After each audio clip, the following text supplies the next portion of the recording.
गांव के बड़े मकान में रामप्रसाद जी का परिवार रहता था। वे गांव के इज्जतदार और सम्मानित आदमी थे। उनके दो बेटे थे, मोहन और सोहन। मोहन बड़ा बेटा था, जिसकी शादी कई साल पहले सुनीता से हो चुकी थी।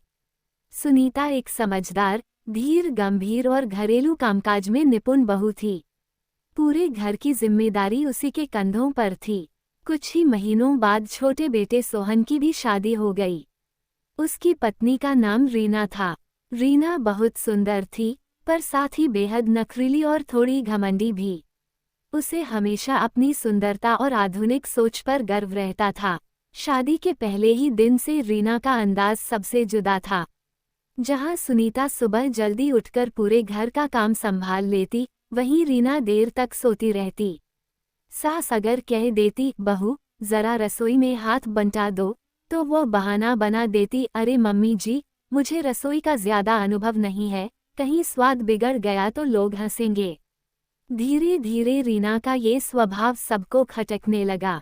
वो अपने कपड़े, गहने और साज सज्जा में इतनी डूबी रहती कि घर की जिम्मेदारियों से उसे कोई मतलब ही नहीं था। रीना को अपनी पढ़ाई और आधुनिकता पर भी बहुत घमंड था। वो अक्सर सुनीता को ताने देती, भाभी आप तो पूरे दिन बस आटा गूंथने और सब्जी काटने में लगी रहती हैं। कभी किताब भी पढ़ लिया कीजिए, दुनिया कितनी आगे बढ़ गई है। सुनीता मुस्कुरा देती और कहती, बहन किताबें भी जरूरी हैं, लेकिन घर को संभालना और रिश्तों की मिठास बनाए रखना सबसे बड़ा ज्ञान है। रीना हंसकर बात टाल देती, लेकिन मन ही मन सोचती कि भाभी तो बिल्कुल देहाती हैं, मुझे ही इस घर की शोभा बढ़ानी है। रामप्रसाद जी की पत्नी शारदा देवी बड़ी समझदार थीं। वे जानती थीं कि नई बहू अभी युवा है, थोड़े दिन बाद खुद ब खुद सुधर जाएगी। मगर रीना का घमंड दिनों दिन बढ़ता ही गया। एक दिन गांव में शादी का निमंत्रण आया। शारदा देवी ने दोनों बहुओं को कहा, देखो बेटियों, कल सबको अच्छे कपड़े पहनने हैं और रिश्तेदारों के सामने हमारे घर की इज्जत भी कायम रखनी है। सुनीता ने तुरंत तैयारी शुरू कर दी, मगर रीना बोली, मम्मी जी आप फिक्र मत कीजिए, हमारी असली इज्जत तो मेरी ड्रेस और स्टाइल से ही बढ़ेगी। लोग मुझे देखकर दंग रह जाएंगे। वो सचमुच बड़े फैशन वाले कपड़े पहनकर शादी में पहुंची, मगर वहां बुजुर्ग और गांव की औरतों ने उल्टा बातें बनाई, अरे ये तो शादी में नाचने वालियों जैसी लग रही है। घर की बहू को इतनी सजधज शोभा नहीं देती। रीना का चेहरा उतर गया। वहीं सुनीता सादा लेकिन सुंदर साड़ी पहनकर सबका दिल जीत ले गई। सब उसकी तारीफ करने लगे।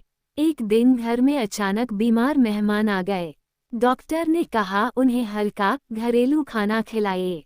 शारदा देवी ने रीना से कहा, बिटिया तुम कुछ बना दो। रीना तुरंत झेप गई, मम्मी जी मुझे तो बस पिज्जा और पास्ता बनाना आता है। मजबूरी में सुनीता ने आगे आकर खिचड़ी और दाल बना दी। मेहमान ने खाते ही कहा, वाह बहू, तुम्हारे हाथ का स्वाद तो घर की याद दिला गया। रीना ये सुनकर और भी जल भून गई।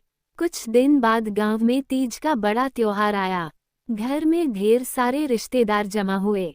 रीना सोच रही थी कि इस बार वह सबके सामने अपनी छाप छोड़ देगी। उसने खूब महंगे कपड़े, गहने पहन लिए, मगर त्योहार का असली रंग तो तभी चढ़ता है जब घर में गीत भजन, पकवान और सेवा भाव दिखे।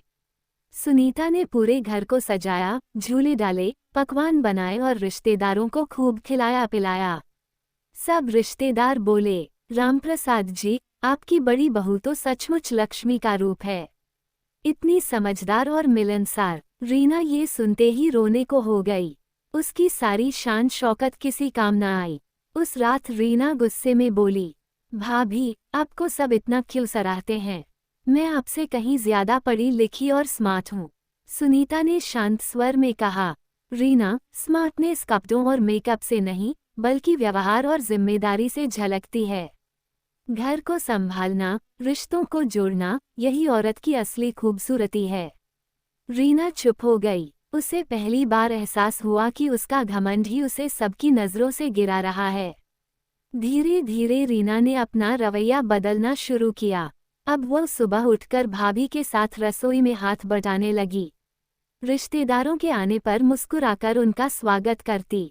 गांव की औरतें भी कहने लगी, अब छोटी बहू भी बड़ी बहू की तरह समझदार हो गई है। रीना ने मन ही मन सोचा, सही कहा था भाभी ने, असली इज्जत सेवा और संस्कारों से मिलती है, दिखावे से नहीं। रीना का घमंड टूट चुका था। उसने समझ लिया कि सुंदरता और आधुनिकता तभी मायने रखती हैं जब इंसान के भीतर विनम्रता और जिम्मेदारी हो। घर का बड़ा आंगन, जिसमें कभी तकरार और जलन भरी रहती थी, अब हंसी खुशी और अपनापन से गूंजने लगा। सीख, घमंड चाहे कितना भी बड़ा क्यों न हो, संस्कार और सादगी के आगे हमेशा छोटा पड़ जाता है।